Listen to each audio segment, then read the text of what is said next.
Welcome to Planet Marzipan Podcast, your fish and Marillion podcast, where we talk about all things in the planet of Marillion and fish. I'm Mezza, and here's my mate, Craig Houston.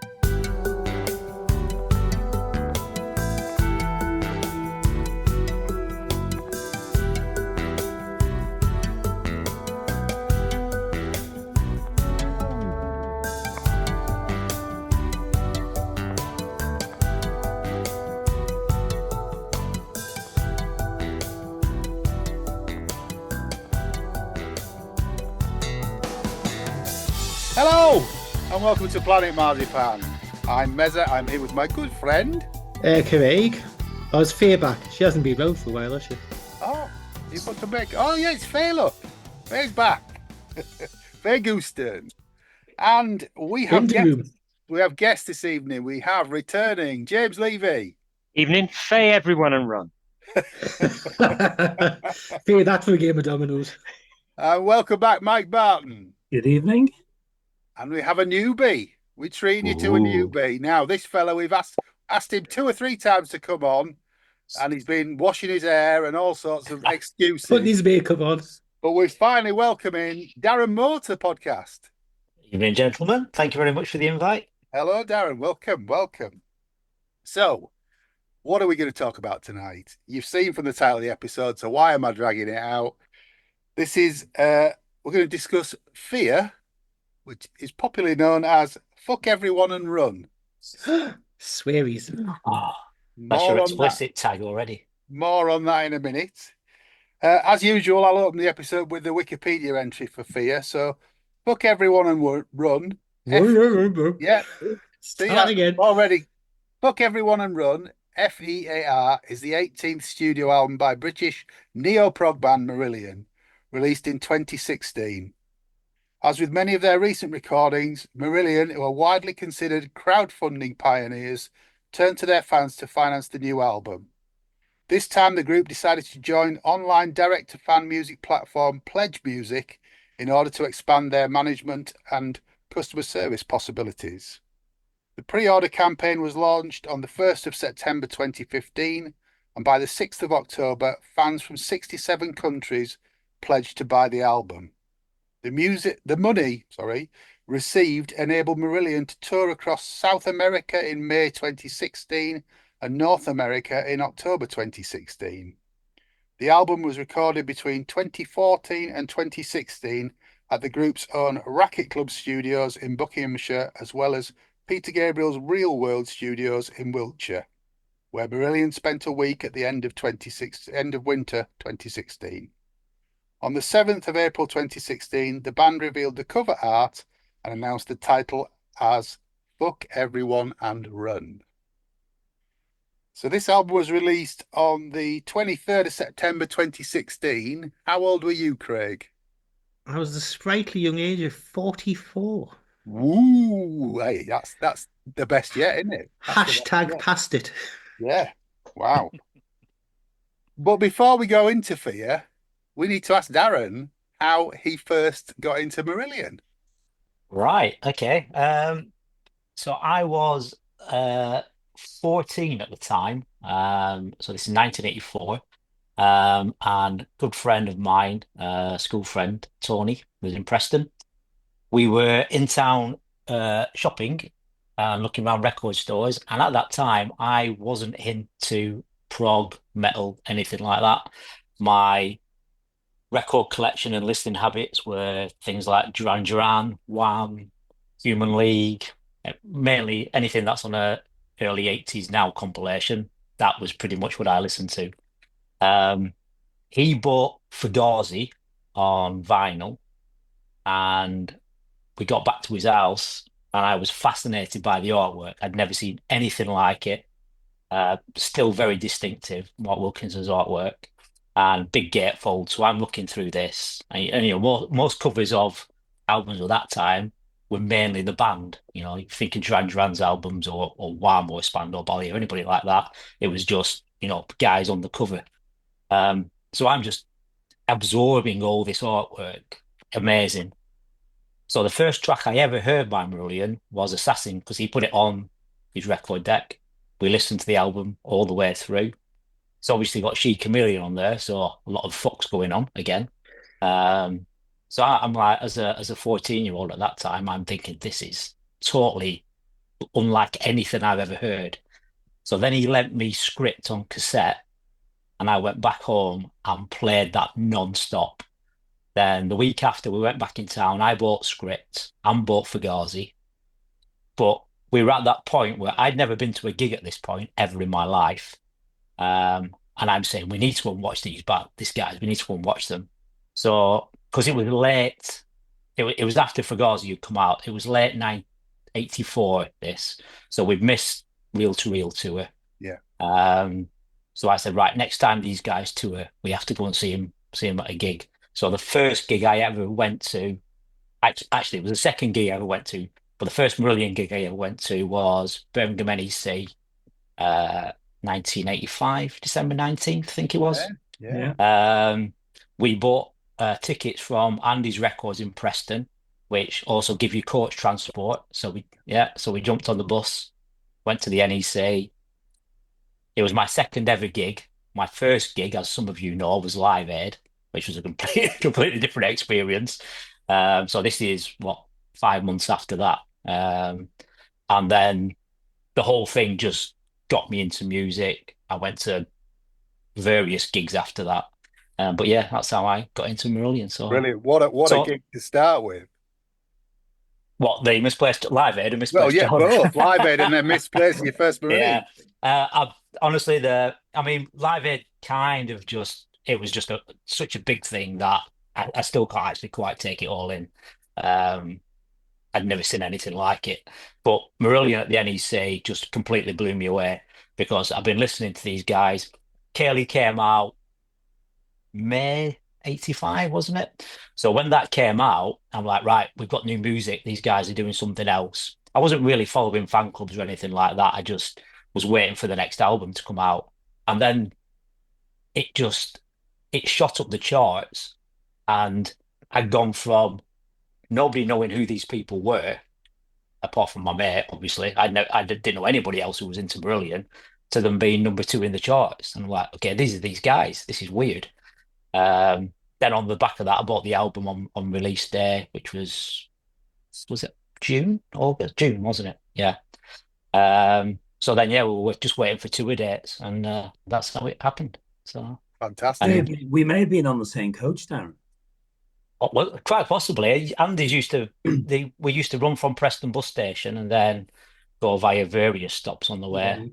Because I know that like the Wigan, Liverpool bus always yeah. had people on it. When we got on it, there was always someone being picked up somewhere else first. Oh, it seems to take forever. Yeah. to Birmingham. Was it? You used to get back 4 o'clock in the morning, you got back home. Was that the gig where Beltane Fire was support? Yes, I think it was. Yeah. Was it Beltane Fire? Yeah. So yeah. Because when It Bites was year after, wasn't it? That was Cass, wasn't it? Yeah. Yeah, so it was Beltane Fire. Yeah. Brilliant. Okay. Well, and then many years later and lots of cash later. Well, if Tony's listening, yeah, mate, you've cost me a lot of money. Thanks very much for that. Okay, well, look, welcome to the pod, Darren. As I say, we'll be chatting for ages. And for those of you that don't know, you might know Darren from the Port Zealand quiz, which I'm sure we'll talk about in a separate podcast at another time. Yeah. But Darren, Fraser, and myself all present that. We've touched upon that in Fraser's episode. Yeah. Which hasn't, as yet hasn't. Might have gone out by now. It depends what order we put them out. Yeah, it depends which order we're doing it. But let's get back to the matter in hand then. Fuck everyone and run. Fear.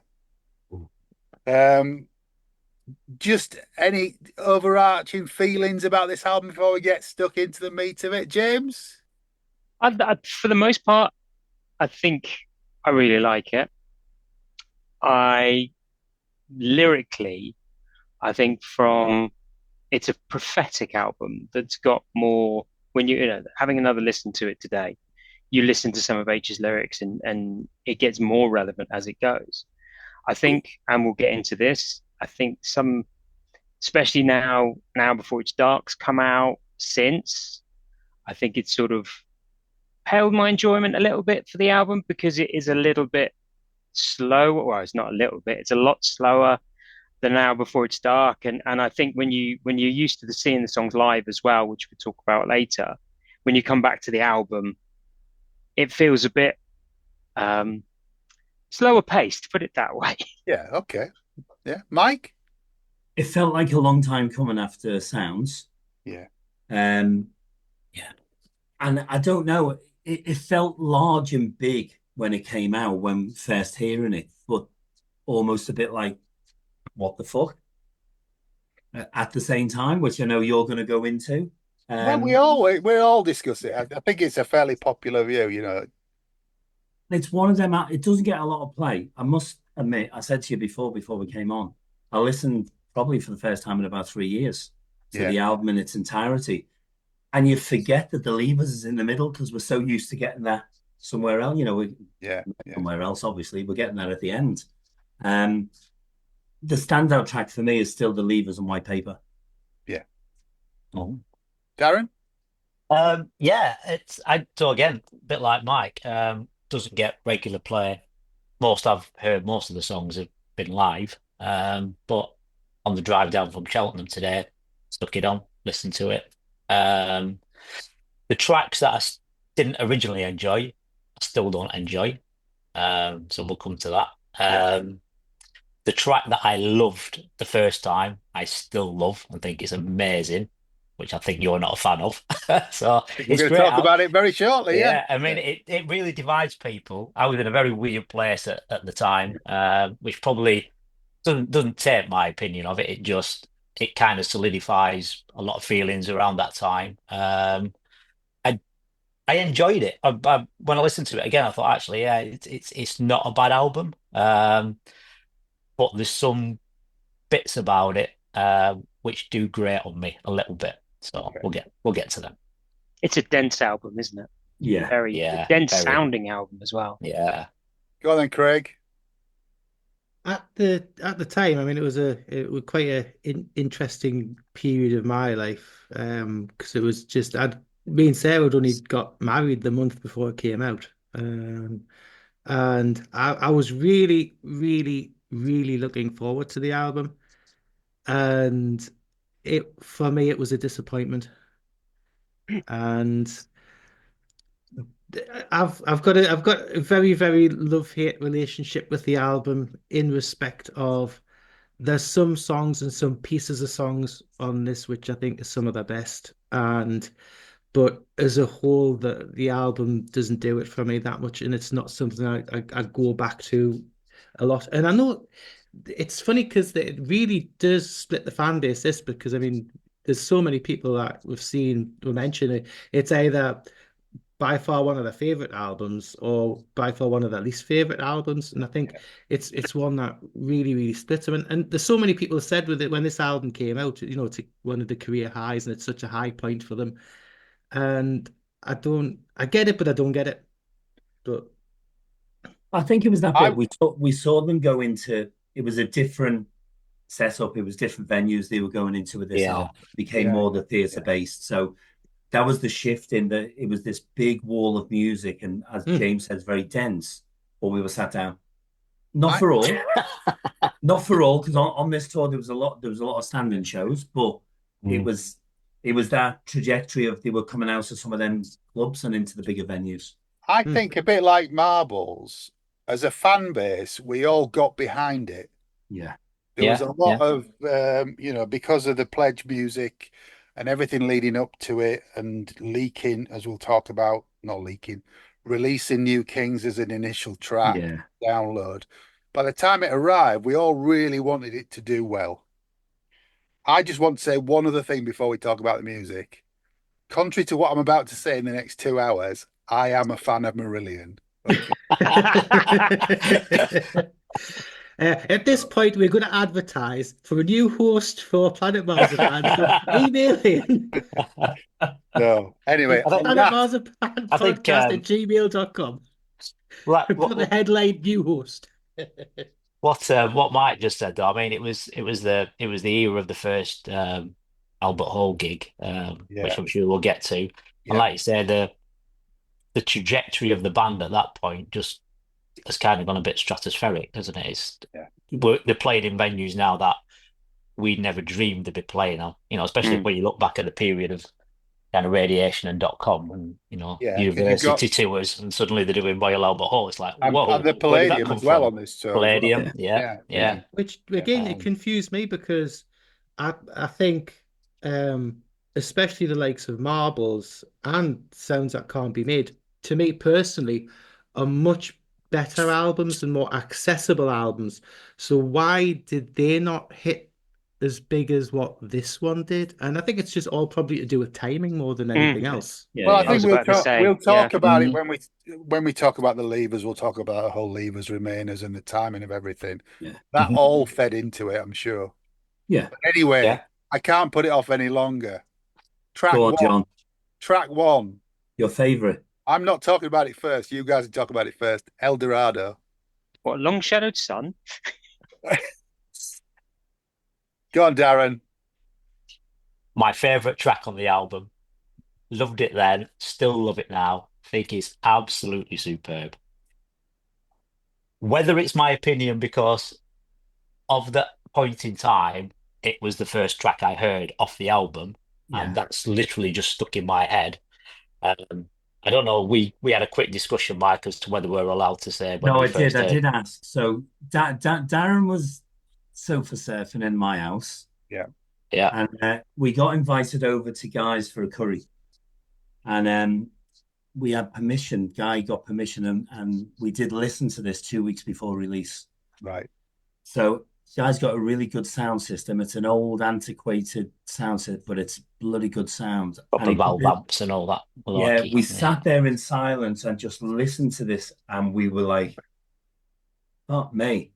Yeah. It was just this wall coming out. And I say we'd had a beer, we'd had a curry, we were reminiscing about You were shit. relaxed. Yeah, it was Yeah.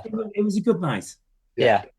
I did ask him before, was it okay to say? He said it was 2016, Mike, no one gives a shit. Fair point. Yeah, I mean, and I tell you what, I don't know if we'll get onto it, but one thing that still stands out for me when they play it live is it's possibly one of the most impressive use of visuals that they've done. The actual film that runs behind the whole track is absolutely superb. It just I've watched it. I've watched it this afternoon because it's on the Blu-ray. It's on DVD. Oof. Still gives me goosebumps every time I watch it. I don't know why. No, it's cool. It's cool that you love it, and I don't because I'm quite vocal. Yeah, But we'll talk about that in a minute. Yeah. Mike? Yeah. There's bits of it I really like. There's bits of it I'd happily skip, and there's bits of it that I'd just carry on going with it. And I think it's one of them ones that builds. I think it sets the album up really well for where it's going. But I don't think, although there's lots of segments in these albums and there's all the various bits, but it still feels like very standalone tracks. It doesn't feel like a concept. It's very standalone. If that makes sense. Yeah. James? I think we're just to what Mike was saying. I think is they've got into when they wrote this album, it was sort of setting the template which they do now, because obviously what happened before and with the starting of Sounds That Can't Be Made when we went to Portugal and nearly all dissolved, they got into the situation of they'd only go in and they had no defined release date on the album. It was case whatever came. And so they would write, as they do now, go in for an hour or whatever. If it doesn't happen, they will go home. If it carries on, it carries on. So it's not forced. But I think El Dorado for me is, I'm with Darren on this one. I think the visuals for the tour was amazing for this song. But also I really, really like the lyrics for this one as well. It is like H getting really, really ranty and really political. And it sets the scene for the album. And I love the Long Shadowed Sun, the start with a real pastoral English sort of looking back in the 1950s, sort of this is how, leads the album all the way through to the end of, Tomorrow's a New Country, but the end of the New Kings, where everything's just ripped to pieces. It just sets it up so nicely. And then the soundscape of Mark comes in with that almost scraping.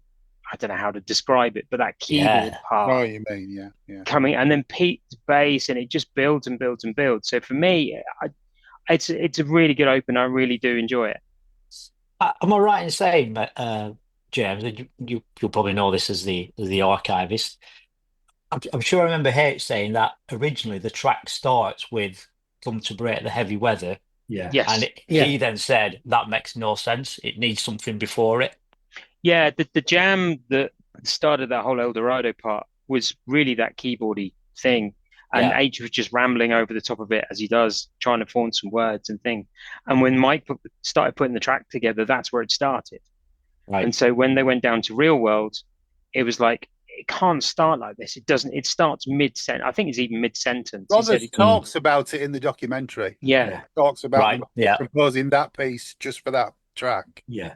And he had and I think if you've got the DVD or the Blu-ray on Yeah. of the making of the documentary, he has his acoustic guitar with this contraption on the Yeah, it bridge. does. Yeah. Yeah, that creates a drone. So when he's playing it, it's letting the strings reverberate longer in the background. It's almost like an EBO sort of effect. Yeah. And it sets up that drone, and that's how they thought that's great. And H had the words around the Long Shadow Sun, which is about his garden, and it led perfectly into the song, and that's where they put it together at Real World. Okay, Craig. I like El Dorado. There's parts of it. I mean, Long Shadowed Sun, very nice intro. You discussed that well. The Gold. Now that it's my Sorry? favorite part of it. So you can't say that. What you have to say it right. Go on then. The gold. Dobsons. Oh, he likes gold. Don't be going for pandemonium. But no, the gold is one of my favorite parts of it. I think it's sold a bit short because they either could have made a whole song, just not part of a song, out of it. And the Rother's guitar solo in it's fantastic. Love it. I just wish that this part of the song could have been a whole 6, 7, 8 minute epic on its own instead of just being a concise piece that it is. And I think this is some of the problem that I've actually got with this album, where some pieces of music could have been longer and some pieces of music could have been shorter. I don't know if it's an editing thing or my favorite sounds on it seem to be cut short. Demolished Lives is very, very relevant now, even possibly more relevant than it was, 8 years ago. I mean, especially with everything that's happening in the channel at the minute and stuff like that. And the way that the news media goes, oh, those damn pesky people trying to get across the channel and being stupid enough to die, and what the hell they're doing. Come on, have a bit of heart. It's the Farages of the world, isn't it? Yeah, it is. And, I'm not going to get all political in it, even though this is a very political album. The F.E.A.R part of this song is, like you've already said, H having a rant. Musically, it's a bit heavy for me, and I'm not that great of it. Grandchildren of Apes, nice end to it. I like that bit. I'll let John have his rant, but I think it's a 7 out of 10 for me on this one. Okay. All right. Well, we talk about H and his ranting. When we get to New Kings, which I'm not that big of a fan of, I think he does it better on El Dorado than New Kings. It seems to have a lot more depth. New Kings seems to. I mean, the thing with El Dorado, he goes into religion as well as the whole thing about the wars are all about money, and when it's not, it's dressed up as religion, and that he gets into that, and it's quite relevant. It's quite dark. New Kings just seems to be about rich people, a bit of a rant about rich people, whereas El Dorado seems to be more about the crux of the problems and things like that. I love it. It's more humanistic. Okay, despite what you've just said, it's awful. It's awful. The transition. Say what you mean, John. Say what you mean. The transitions don't work. Nothing happens. All I've for years I've had people telling me that H mumbles, and this is it. This this is him doing that for me. It's an awful start to the album. It's shockingly bad. And when they started the Friday night in Port Zealand, I thought somebody was having a laugh. I'm sorry, I know you love it, guys, and I'm glad that you do. I played it today. I won't be playing it again in a hurry. You've done your penance. I mean, the next track is Blessed Relief for me, but I know Craig hates it, so I'll let him go first on Living in Fear. Oh, shall I go with Craigopedia on the last one as well? Oh, yeah, sorry. Beg your pardon. Go for That's it. all right. No. The reason it's called El Dorado is from a lyric that's not on the album. Oh, right. Ooh. There was when they were writing. Opera. Yes. Sorry, yeah. About the soap.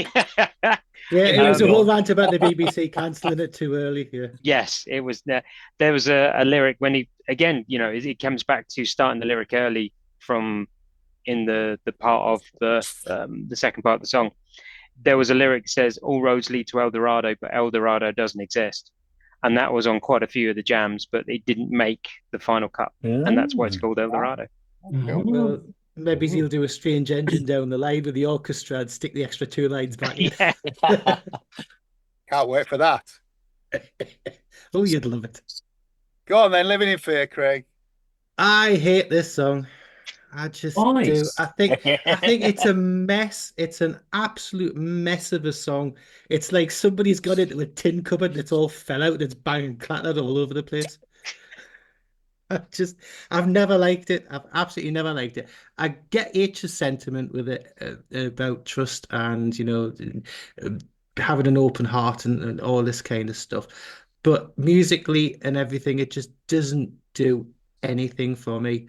And I would say as a Marillion single, it is my least favorite Marillion single and possibly one of my least favorite Marillion songs of all time. And I'd even rank it below Grendel.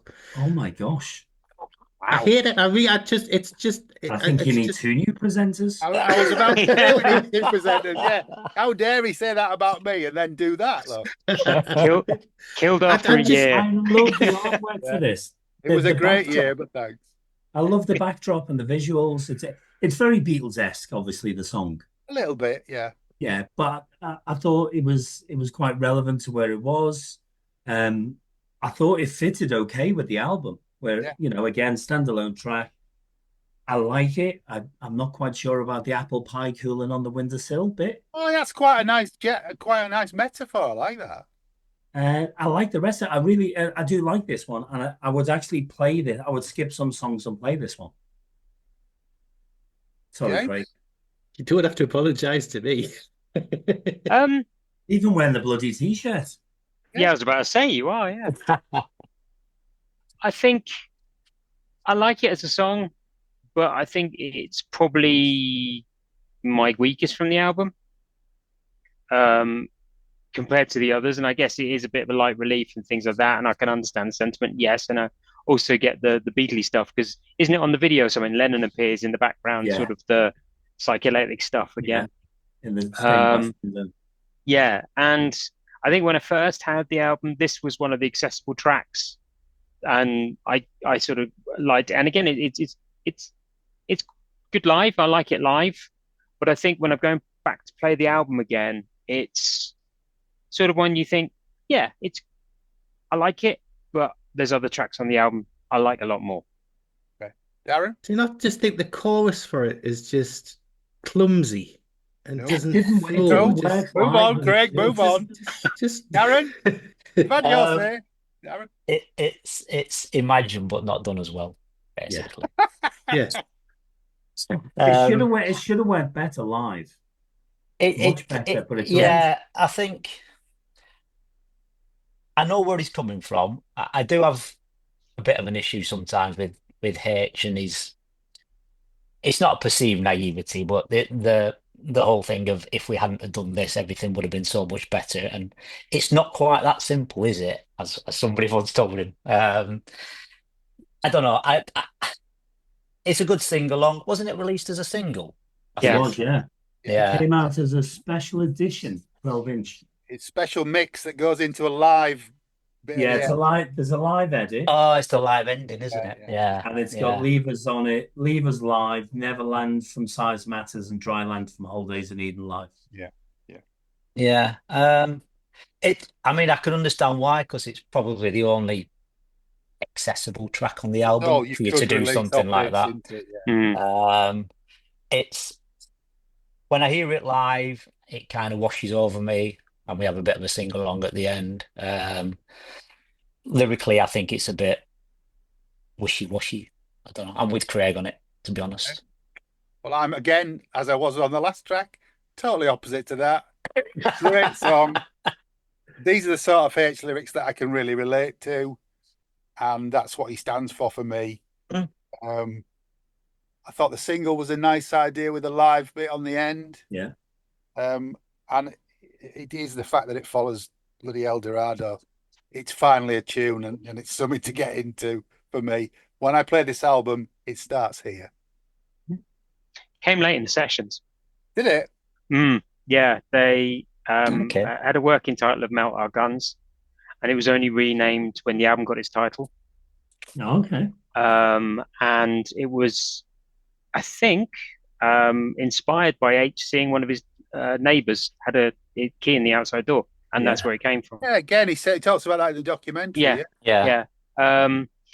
The sort of music for the chorus, I think, came quite early in the sessions, and there was a little bit, and he didn't really use the lyrics much in the sort of the next sort of year, because they started in 2013, and 14 and 15, they only towards the end of 15 they started picking up again, and then it sort of came out of nowhere. They sort of worked on it a little bit, and originally, if you've got the thing on the making of and also the thing, it was a lot longer. It was about a minute and a half longer, the original, when it was recorded, and then they cut it right back. Well, they cut it back for the album, then they cut it right back for the single.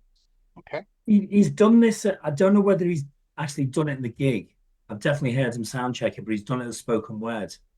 All right. Again, on the Hates Natural. And when he does I love it when he does his lyrics as spoken word, because it takes on a completely different meaning. I remember the first time him doing Power, and it was just goosebumps on goosebumps. And I think that's the kind of lyric that works as spoken word, but I can't remember whether he's actually done it in a show or just a sound check. I have to go back and check. Be interesting. I think the best spoken word is Lucy doing Heart of Lothian. So far, so we've far, just got wait. more to come on that. There's more to come. So do you think this song is actually a slight cover for H? Because he's actually probably the person in his village who's stealing all the baked goods from the windowsills of everybody. So he's actually that's why it's called living in fear. All the neighbours of like, don't put the apple pie on the window; it'll go before you go. Okay. We've sussed it. He's outed. Track 3, The Levers. Oh. Exactly. Oh, suits you, sir. Now, speaking of singles, do you not think Part of the Levers would have actually worked better as edited as a single? Yeah. You mean one tonight? Really? Yeah, I mean, No, what's in... Or even Wake Up in Music. Wake Up in Music could have been edited into a absolutely cracking like pop song. So I was having to think about this on the way down. It's the first time, I think, definitely in H era, because they've done it since on an hour before its start, but it's the first time that they've split songs into subsections.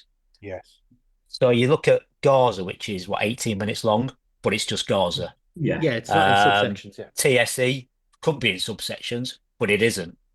But for some reason, and I'm not quite sure why, and Darren, James might know. Streaming. Spotify generation. Well, was it that? Exactly. Was it The only literally? reason. No, it's exactly That's it. So it became 19 tracks as opposed to 5. Yeah, because before that it was Misplaced, was like that. Yeah, it was Misplaced, wasn't it? It was subsections, and then it wasn't until much later on that. I mean, I kind of, in my head, I started thinking, is it once it gets beyond 3 songs? Because we always talk about it being the Warm Wet Circles trilogy, which is technically 3 different songs, but it's the same thing. Yeah.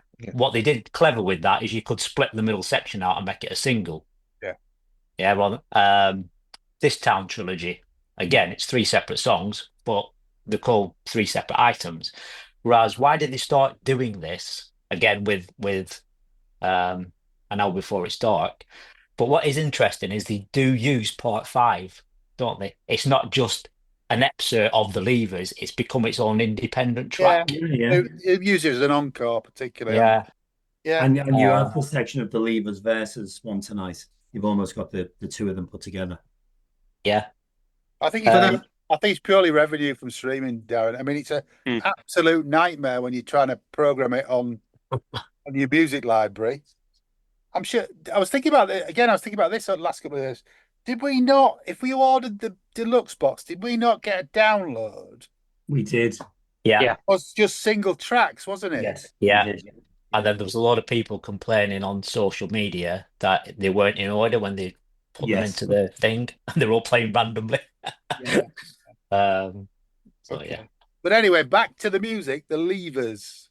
Darren, go on. Love it. I think it's great. The whole, it was interesting because I remember there was the period that this was happening was all the Brexit era, wasn't it? Yeah. And I remember when the track names were given out, there were a lot of people wondering whether this was going to be a very political song with, at the time, you had the Leavers and the Remainers as part of the Brexit camps, and them coming out with a track called The Leavers. Yeah. And I remember there was not a backlash, but there was a lot of people on social media going, I hope this isn't H on one of his rants about Brexit and things like that. It's not. It's completely unrelated. I think the band or Lucy in the band didn't do anything to dissuade those rumours because that got that's true. extra traction and media coverage, didn't it? I remember when I got the album, because I don't remember really at Guys it hitting me as much, but when we got the album and I listened to it, I'm thinking, okay, that's completely not what people were expecting. I just love the story. The guys on the road and the people back home, the fans or the families. It's brilliant. It fits. I know we've talked about janky transitions between songs. I don't think Eldorado has any of them. I do think New Kings does, but we'll get to that. But the Levers doesn't. It's seamless. It's brilliant. Absolutely superb. And it's more up tempo as well. Yes, it is. Yeah. Greg? I love it. It's one of the highlights of the album by far, and it's really good live. Yeah. And all parts of it work. All parts of it work, and it's very autobiographical. And this is what H does so well, is the autobiographical stuff, because he nails the stuff on the head. And no, it's if I listen to F.E.A.R, like I say, I won't listen to it all the way through. I'll pick selected tracks, and this is one that I'd always go to. Yeah. Mike? Yeah, saying that there's no bad sections. It flows really well. There's another bloody 12 places we've got to go and visit because he names 12 more places in it. If we're ticking them all off. But there's no bad sections. It's live. It's phenomenal. The Simon Wood's artwork and visuals on this are just something else. Absolutely something else. Yeah. It's that bit where the paper man comes onto the motorway and starts running. Yeah, he's running. Yeah. Oh, that just gives me goosebumps. That section. I think it's brilliant. I like the departure board. I think that's really clever. Yeah. And the tube map, when it turns into the tube map. Yes. Yeah. That's really But do you think clever. it's actually got quite a contemporary sound as well? It doesn't sound like an old prog band. No, not at all. No. Mike's got a big help in that one. Yeah, Sorry? this is. Sorry, James. I was going to say, just before I do, my laptop's about to restart, and my work laptop is about to kick me off. So I'll be back in a second. But what I was going to say is, Mike's got a lot of input on this one. The first bit of the Wake Up in Music, it was very sort of Mark had the sort of the repetitive keyboard part, and H was just singing this quite flat. And Rothers had his little guitar bit, but Pete wasn't in it, and Ian wasn't in it. Then Mike took that bit and started putting extra loops and then programmed the drums, and it came from there. So I think a lot of that song had Mike's input on it, and for me, it's great. It's one of the highlights of the album. Yeah, because it's like 20, you could say it's 21st century prog, but it Mm. doesn't, it's not really, it's just got something more to it. What ties it together, I think, when I was listening to it on the way down, is Rothers has got a repeating motif between all the sections. So it kind of links everything together, even though they are quite different. There's that little guitar sound that actually runs through all the tracks, which kind of links it. And I love the nod back to Somewhere Else with the guitar solo that he plays just before Somewhere Forgotten. I thought that bit was genius. Like, yeah, I like that. It's also got a H moment in it for me where you know that I pray for the phone call that takes me away. Yeah. Wonderful. And he's got his hero guitar moment as well, hasn't he? Yeah, where the big chord. Yeah. No, it's I mean, this is the opposite of El Dorado for me, Darren. As you say, it's seamless. This and to me, El Dorado isn't seamless. It's too clunky, but we've covered that. But yeah, I think that's a big hit, a general hit all round into the Levers. I do wonder.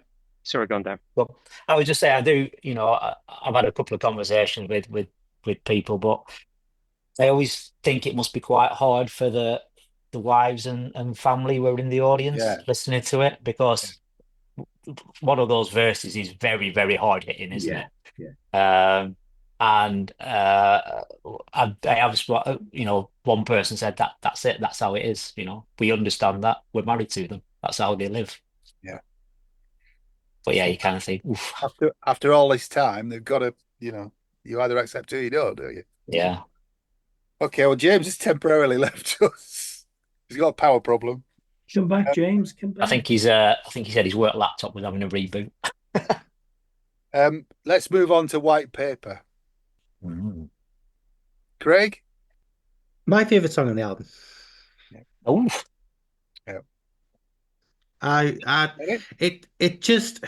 It wasn't originally. Originally, it was the Levers, but as times developed on it, I've just grown to like it even more. I like the offset keyboards on it. I just like the whole feel of it. It's a grown up song that's not trying too hard to please anybody or not trying to be anything in particular. And I think it's another one of those H lyrics where he just lays it completely on the line, and he just opens himself up with it. And I think it's really, really, really, really nice song. Mike? Yeah, I think we see a vulnerable side of H on this one on the album. Yeah. It's raw, it's there. You can read into it whatever you want, but he's telling you the story. Yeah. Again, the visuals really amazing. Set it apart. The padded white room. The padded white room, the ink coming through, the Japanese. Just stunning. Again, I think Simon went all out on this. It was the first time we'd seen that level of detail in the backdrops and in the visuals. I think it's the best for me. It's the best film. Yeah, because it feels the padded white room feels enclosed, feels claustrophobic, like the lyric feels claustrophobic. Yeah.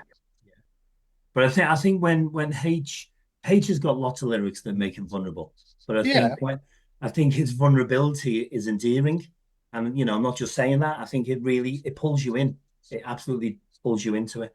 That's what I look for in his lyrics. Yeah. Because I can relate to that. Yeah. Relatability, Yeah. Darren? I've always liked it. It was interesting. I couldn't quite get my head around it. I didn't really know what it was about until H talked about it on one of his podcasts about a couple of months back. And yeah, he was talking about Lynette painting shades of white on white paper and thinking, is this what my life's become? And then I read the lyrics again and thought, wow, I never got that at all. And then listening, to be honest, it's the first time today that I've listened to that since that podcast. And when I was listening to it, I'm thinking, it actually makes complete sense now. And like you say, it's H at his is vulnerable. This is my life. Am I happy with it? Do I accept it? You know, he's basically laying it all on the line. Brilliant. Very, very, very clever. Yeah, same as Craig. When the album came out, I didn't really get it, and I think it was in Leicester. It just absolutely stopped me in my tracks live, and from that moment, it's it's probably some weeks this is my favorite track, and other weeks Levers. But they're head and shoulders above everything else on here. But yeah, I think when you tie that back to what we were talking about in Levers, where H does the waiting for the phone call to take me away, I'm just looking at the lyrics now of White Paper and the line of I see families walking in the park who seem quite happy to live this way. Yeah. And it's that juxtaposition of him going, I've got this really great life. You know, I've got my wife, I've got my kids, but am I happy or do I want to be on the road? Do I want to be the family unit? Do I want to be the single guy on the road? It's always in his head. And, you know, if he wasn't always in his head, we wouldn't get the genius that comes out like this. I'm sure there's a guilt that goes with it when they do go Yeah. out. You know, that must be difficult to say bye to your family and your kids and then come back and things have changed while you've been away. I'm sure that's difficult. Yeah. Yeah. So White Paper for me, I really like the song. I think it's grown on me actually. It since the album came out. It was one that I think when I first listened to the album, it sort of bits of it grabbed me, bits of it didn't. But hearing more of it live and then obviously listening to the sessions, it's hearing it stripped back and it's actually the fragility of the song, really underlying fragility gets me at some point. And no, I really like it. I think it's sort of that center point, isn't it? It's weird of a center point that an album that sits with El Dorado and the New Kings. And they got the Levers as well, but then it just takes that little drop. And yeah, no, I like it. It was one that actually there was a version of it during the Sounds That Can't Be Made sessions. All right. H tried to use the lyric quite a few times during the sound sessions, and they had a version of Real World that Mike really liked, but the band thought, no, we can do it, that we can do it better. And so they had bits of it during the F.E.A.R sessions, but it wasn't on the even track list. When you looked at the Pledge Music updates, I think I'm right on this one. No, I When think they you are right. announced, I think Mark talks about it in the documentary, saying, or one of the guys says, we weren't going to work on it at all, and Mike pushed for it, and we're glad that we did.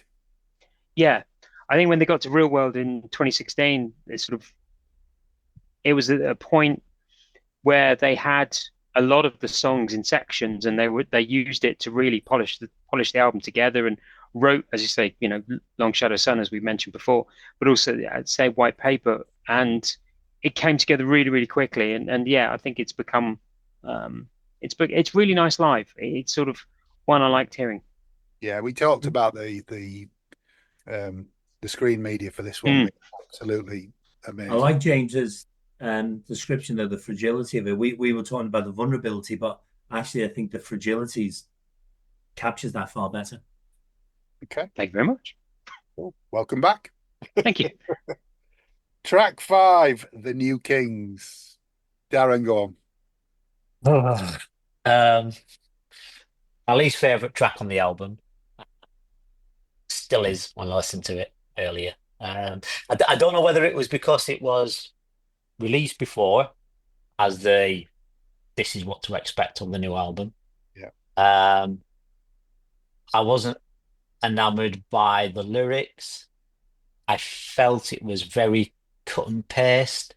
And when we go back to talking about how seamless some of the other tracks are, this feels like independent songs that they've forced together.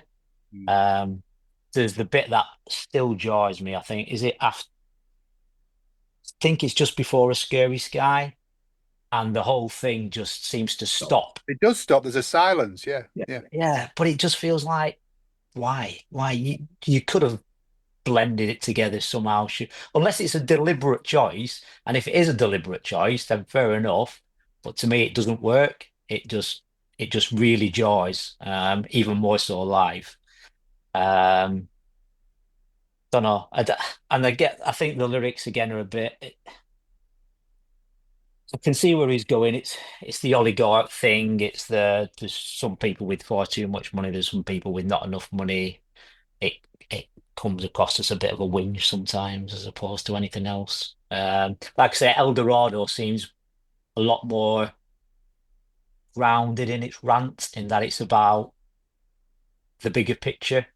Whereas this is just, there's lots of rich people and lots of poor people, and all the world should be a lot more even. Don't know. Not for me. Okay. Craig? I'm very much with Darren on this. He said it. He said it spot on. I do think um, it's almost a little bit naive with Yeah. all the Russian oligarchs are bad and they've got too much money and all the rest of it. But I think now with getting into the politics again, with what Putin's been doing and what everything's going on there, it's a lot more sinister than just money. Yeah. And there's a lot more going on in the background than us mere mortals will ever know and understand. But I'm not going to get into any kind of stupid conspiracy theories or anything like that. Big Houston News at 10. And now there's a cat up the tree. Yeah. And Mike? finally. Yeah, I think it was a bit like Power on Sounds, that we got Power out before Sounds, and we listened to that a lot and got used to it. I think we'd listened to this a lot, but then it sort of died its death for me when it came out, because it was like it'd been overplayed, overheard, in my opinion. It gives us 5 more places to visit, so that now takes the total up to about 16 on this That album. shouldn't be your overriding feeling of the song. You're counting Russia as one place. Oh no, I didn't even count Russia. I left that one out. My Probably favorite wise. my Yeah. favorite bit is when the Spitfire comes in, Yeah. because Yeah. if we're not all together when we're watching it, we'll turn around and look for each other to find out where the Spitfire bit is. But I like the Scary Skywires Not Never True section. That's probably the bit that works for me. The rest of it doesn't. James? Some of it feels like it's almost gone back 5, 6, 7, 8 years in Marillion musicality terms. It feels like he could have fitted on Happiness is the Road. There's got when it starts, it's got that feeling for me, a bit of a Real Tears for Sale sort of pace to it. Okay. I can understand the lyrics. It's around the market, the bank crashes, and there's also veiled attacks to Mr. Blair, Not which veiled, is it? no, I know exactly, which Totally not leads back to a bit Only El not Dorado, Anthony, yeah. yeah, which a bit to El Dorado with the war and stuff like that. There is bits I really like. The jarring bit for me is Why Is Nothing Ever True, with that suddenly it changes pace and tempo. There's no sort of bits of, oh, hang on. First time I heard it, it was like, what? What's that? Maybe it's that bit that I was thinking of. There's definitely a bit where it it sort of really changes. It changes time signature as that guitar, Yeah. that quite sort of choppy attacking guitar on it. The Scary Sky bit I like, because it with that drop, it feels like that's the crash, and it sort of brings in the sort of Does it not Scary just, Sky does bit. the silence not just highlight the separate sections of this is prog. It should be, it should meld together. There should be.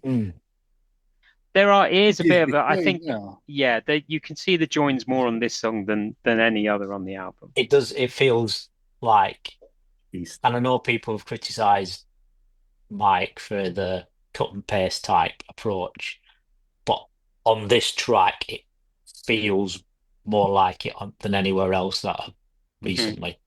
It could have. Yeah, I was gonna say it could have been an artistic approach because I know they've done it on some of the bit they discussed on an hour before it's dark when they sort of said we had the join and we thought, do you know what? Let's leave it like that. Mm. It's sort of that decision. Talking about when it said it came out when they released the single, was that because the album was delayed? Because wasn't it meant to come out before the start of the European tour? Because wasn't it played in It was Germany or Spain originally Yeah. going to before? be Yeah, April, wasn't it? I think yeah, it sometime. was sort of Yeah. in May or June time Yeah. before that, and they knew they were going to play it. So they isn't that why they released They did New play it, didn't Kings? they? Just Yeah, over the Yeah. summer, just that one track. Just yeah. that one track. Yeah. Yeah, so I like the Spitfire bit as well. I think Right. that's Yeah.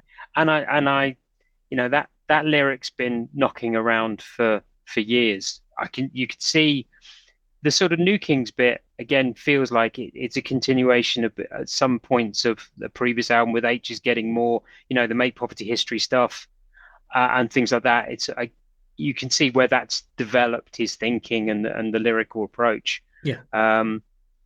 So yeah, it's an all right song, and then we go into Tomorrow's New Country, which originally I forgot to say earlier, which is originally part of the Levers. Well, it But should be obviously part of it. Yeah. they've resequenced it. Yeah, Reprise. Can I just comment on the New Kings You again? can. This is a massive.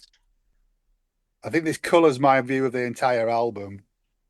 I really, really have a problem with the title of the album. Yeah.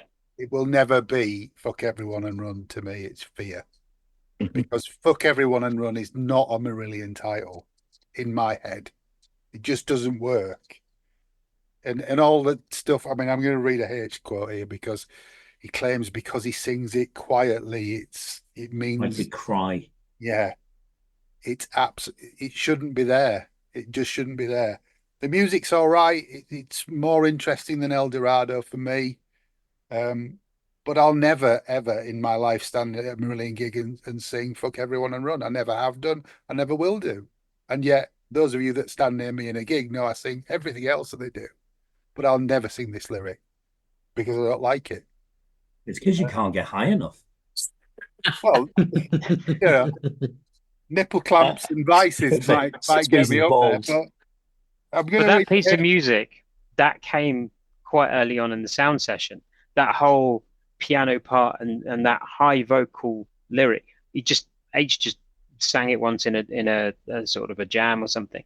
And I know speaking to Mike, he was like, "That's brilliant. We've got to use that. We've got to use that and put it on the shelf." I mean, I understand Pete. Was that included the lyrics? Was Yeah, that just the whole bit around "Fuck Everyone and Run" right? was it was pretty much that whole chorus and that melody line and the music behind it just came out in one go. Whether he'd been playing it in the background at home or whatever, I don't know. But on a tape or on a multi-track, he just sings like that and that high vocal. And I thought, wow, this is great. We need to use it somewhere. I know that when they talked about the album title, Pete had a problem with it. Yeah. Yeah. Talked him round. But on Wikipedia, it's got H quoted as saying, "The title is not adopted in anger or with any intention to shock. It is adopted and sung in the song New Kings tenderly, in a sadness and resignation inspired by an England and a world which increasingly functions on an every man for himself philosophy. I won't bore you with examples. They're all over the newspapers every day. There's a sense of foreboding that permeates much of this record. I have a feeling that we're approaching some kind of sea change in the world, an irreversible political, financial, humanitarian, and environmental storm. I hope that I'm wrong. I hope that my fear of what seems to be approaching is just that, and not fear of what is actually about to happen." But the thing is, he was spot on because we've got Yeah. Brexit, we've got Trump, we've got the invasion of Ukraine, we've got, humanitarian crises all over from Africa to the Middle East. It's prophetic. I think I'm with John a bit on this because I know at the time there was a bit of backlash as well again on social media with people saying, "But my kids listen to your music as well, and I don't want to be." So we can argue it's just a word, There was a thing saying it's just a word, grow up, People say it all the time. To me, it felt like a deliberate attempt to shock. And I know H has said it wasn't, but releasing it with that as the album title, knowing it was going to get a 15 sticker or whatever it has nowadays, and things like that, just seemed a bit like a deliberate marketing ploy in a way, and I might be wrong. And H has kind of said that isn't it's the type of thing Oasis would do, isn't it? It's kind of, Don't have a problem. it doesn't, I don't have a problem with them brilliant. swearing, but that's No. the chorus of that section of the song. Mm. It's repeated. It's Yeah. some people don't mind it, and H is obviously well within his rights to do it. It's artistic freedom. That's what they wanted to do. I just have an issue with it. So I don't when have it comes, I don't have an issue with it. I just don't understand why they did it. I just don't understand it. I don't see the reasoning behind it. He's It's a not the- lyricist. He can Yeah. There's a lot more words he could have used, Well, but he that's- deliberately it's chose to not, use that. but it's That's not the the point, first. Darren. He's better than It's- that. Yeah, Yeah. but it's not the first He's time more Fuck's articulate been than used. that. It's not the first time Fuck's been used, though. I mean, you go No. back to Fugazi is the only other time on a recorded. Not the It's- chorus, that- though, is it? Not the chorus in Fugazi. Could you imagine if it was? Is she chameleon? She Chameleon, Yeah. of course. Yeah. Was I just another fuck? Yeah. But that is the only other time it's ever been used, as far as I'm aware. Apart from Yeah. a few probably Fish Live bootlegs, but Yeah. But yes, don't know. as James says, tomorrow's new country. Does it deserve its own conversation? It is. It's Not a really. reprise of the Levers, It's isn't a it? Really? reprise, yeah. It's the Made Again ending. It's also never been played live, has it? No. No. no, that's Oh, true. there's another one to add to the list of. Yeah, because There's only 2 songs that have never played live now. And we thought that's the one we were going to get. Yeah. Do we? isn't it they played at No, Albert it was Hall? on the list that we thought. I think they played it over the The backing PA. tape. There was a Yeah. backing tape, wasn't it, when they went Yeah. off? Yeah. Yeah. Yeah. But he's never actually sung that final verse. No. So there you go. Well, look, Everyone. That's a listener, quiz question. that's an There's- hour of fear. That's an hour you'll never get back. Happy anniversary to F.E.A.R. Yeah, but that's Fear Part 1, guys. Yeah, Mm. pod everyone and run. Should we We've talk about discussed all the the- music. I think we should talk about that. There was strings on it, but it wasn't the quartet that we now know. It wasn't Oh. in Praise of Folly. Who was it, Mike? It was a different quartet that was Each introduced was by introduced Dave by Gregory. Dave Gregory, yeah. Dave Gregory introduced them. It was Eleanor Gilchrist on violin, Geraldine Brian on violin, Teresa Whipple on vola, On what? On Vola? Viola. Viola. My glasses weren't quite on. He's playing a vowel. Abigail Trundy on cello, and the strings were arranged by Strings for the New Kings arranged by H. Mark Kelly and G. Underwood and the HS Ensemble. And I think it was the Covent Garden Orchestra or something Yeah, like it's the that. Covent Garden String Quartet, which was Right, introduced yeah. by Dave Greggs. See, Yeah. you've got a quiz master on here, folks. So take note of these things. Yeah. They come up Who in knows when quizzes. that'll get used? They come up in quizzes. Anyway, thank you very much, James Levy, Thank you. Cheers. Darren Moore. A pleasure, mate. Thank you for having me on. That's all right. Mike Barton. Cheers, guys. Always a pleasure. Faye. Well, let's just look forward to part 2 where we cover the artwork, the tour, and loads of background stuff. Yes. So, It's good night cheers, from mateys. me. And it's good night from him. Take Stay care. alive.